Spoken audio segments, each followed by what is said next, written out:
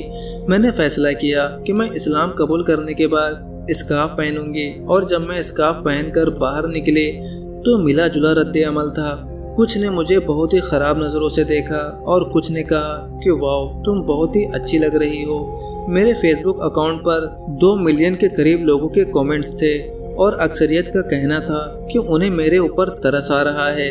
میں نے اپنا ماڈلنگ کا کریئر تباہ کر لیا ہے، اور ان کے خیال میں گمراہ ہو گئی تھی۔ بہرحال میں نے 18 سال کی عمر میں اسلام قبول کر کے ماڈلنگ چھوڑ دی اور مکمل حجاب میں رہنے لگی، جس کی وجہ سے میری والدہ مجھ سے کافی ناراض تھیں۔ یہاں میں ایک چیز کی وضاحت کرنا ضروری سمجھتی ہوں کہ ماڈلنگ کا شعبہ میں نے اس لیے نہیں اختیار کیا تھا کہ یہ کوئی میرا ڈریم تھا، بلکہ یہ عام لوگوں کی رائے تھی کہ میں بہت خوبصورت ہوں، سلم ہوں، ٹال ہوں، اس لیے ماڈلنگ ہی میرے لیے بہترین پروفیشن ہے، اور میں نے لوگوں کی رائے کی وجہ سے اس شعبے کو اختیار کیا تھا، اور اس شعبے کی وجہ سے میں مسلسل مشقت کا شکار تھی۔ اگرچہ میں کافی سلم تھی، اس کے باوجود مختلف ماڈلنگ کمپنیز کی یہی ڈیمانڈ رہتی تھی کہ مزید سلم ہو جاؤ، جس کی وجہ سے میں بہت ہی تھوڑی سی ڈائٹ لیتی تھی اور اکثر جم کرتی، حتیٰ کہ ایک مرتبہ میں شدید بیمار ہو گئی تو میری ڈاکٹر نے مجھے کہا کہ میں خود پر ظلم کر رہی ہوں اور مجھے اپنی خوراک کو بہتر بنانا ہوگا۔ غرض یہ کہ میں ماڈلنگ کے شعبے میں بہت خوش نہیں تھی۔ یہی وجہ تھی کہ مجھے ماڈلنگ چھوڑنے میں کوئی تردد نہیں ہوا، اور اب میں گزشتہ 9 سال سے مسلمان ہوں، اور اس دوران میں مسلسل اسلام کی تعلیم حاصل کر رہی ہوں، اور چاہوں گی کہ اپنی باقی زندگی بھی ایک اچھا مسلمان بن کر گزاروں۔ اس کے ساتھ ہی مجھے اجازت دیجیے۔ Remember the whole Surah Al-Fatiha by heart immediately, and what happened with me that I was became ill. I got a fever. My body started shaking, so I closed the Quran and I was ill. Go to bed. I didn't know what happened, but I had a feeling that I was 22 years in a disease, and somebody now gave me a relief, a medicine. شادی شدہ زندگی خراب نہ ہونے دیں، اپنائیے افریقہ کی جڑی بوٹیوں سے بنی یہ بہت ہی کامیاب آیورویدک دوا، کیونکہ پروسوں میں مردانہ کمزوری کبھی بھی آ سکتی ہے، اور ہماری ہنسی خوشی زندگی بھی غموں میں تبدیل ہو جاتی ہے، اور اکثر یہی وجہ دوریوں کا باعث بنتی ہے۔ تو دوستو، اگر آپ بھی اس طرح کی پریشانیوں سے جوجھ رہے ہیں تو ہم سے واٹس ایپ پر رابطہ کریں۔ صرف 1 ہی مہینہ اس دوا کو کھانی ہوتی ہے، اس کے بعد بیماری جڑ سے ختم ہو جاتی ہے۔